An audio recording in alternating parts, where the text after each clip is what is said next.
Power 7 Podcast. Back in the building once again. It's another one. Here we go. It's your boy, the Almighty Nicodemus, coming to you again, broadcasting on a beautiful, blessed Wednesday morning. We here again, Power 7 Podcast, getting close to the end of the year. Holiday season, getting ready to come up on Christmas. And I'm here today just to talk my shit.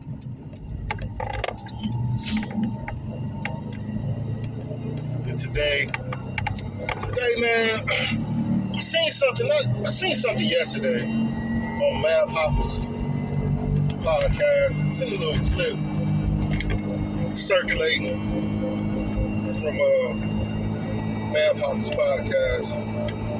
My expert opinion. What up, Mav? Maybe one day you'll hear about it. Let me know. But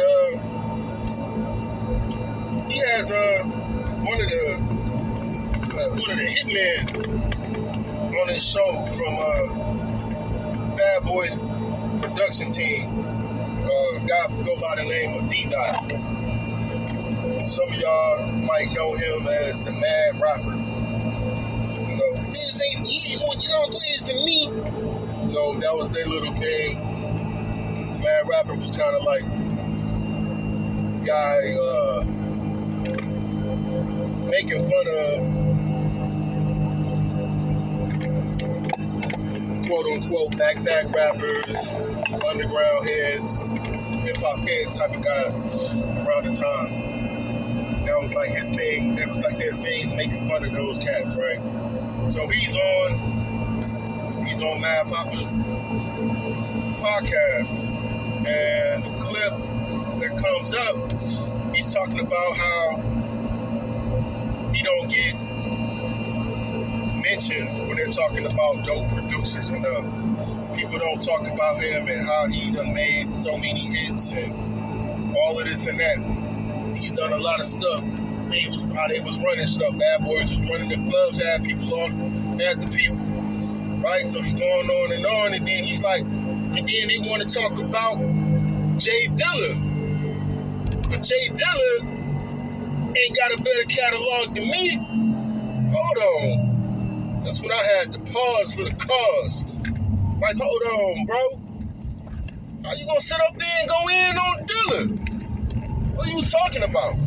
Why are you saying Dilla ain't catalog ain't got nothing on you? Because underground heads, let me back up a little bit. He's like the underground heads say, oh, you don't, y'all just taking old pop hits and looping them.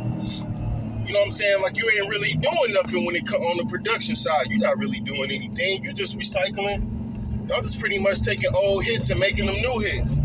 He's like, but I got other. He's saying he got other stuff. He's saying, he got stuff like some other stuff with the locks. I'm not familiar with his catalog like that because I'm not a fan of most of that Bad Boy shit outside of Craig Mack's first album and Ready to Die. You know what I mean? A lot of their early stuff. I'm not really fans of too much of the shit after that. So I don't really totally know his catalog in totality.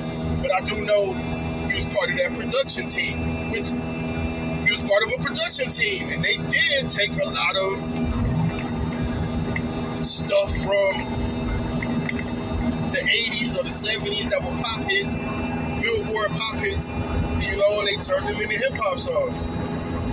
That's pretty much my extent of my knowledge of them, and I'm pretty sure, Money, Power, Respect, there's songs with the Lox when they were on Bad Boy that were kind of like, maybe not pop hits, but they were just regular hip-hop songs for their heads. That was part of their catalog sometimes. And they probably had other stuff that I don't know.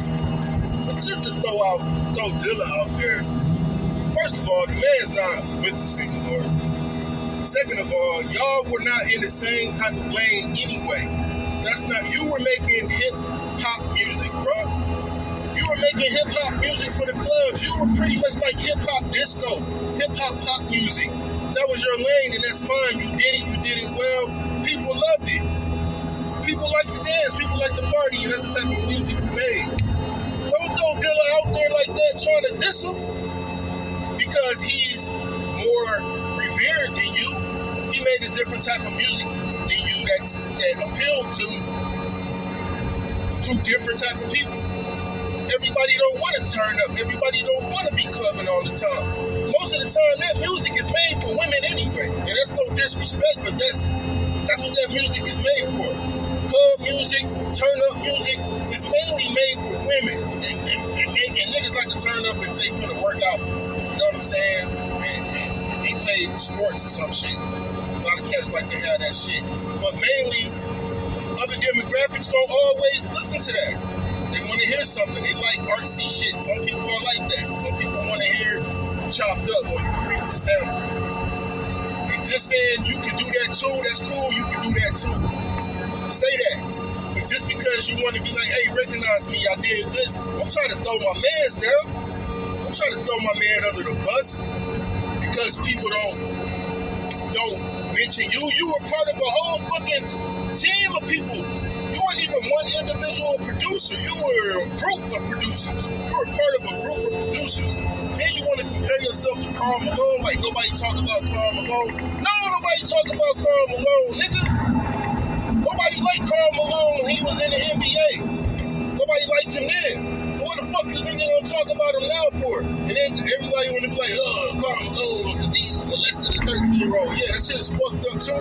But before that, people didn't know about that. People still didn't like Karl Malone punk ass. That's why nobody talked about him. He used to say fucked up shit.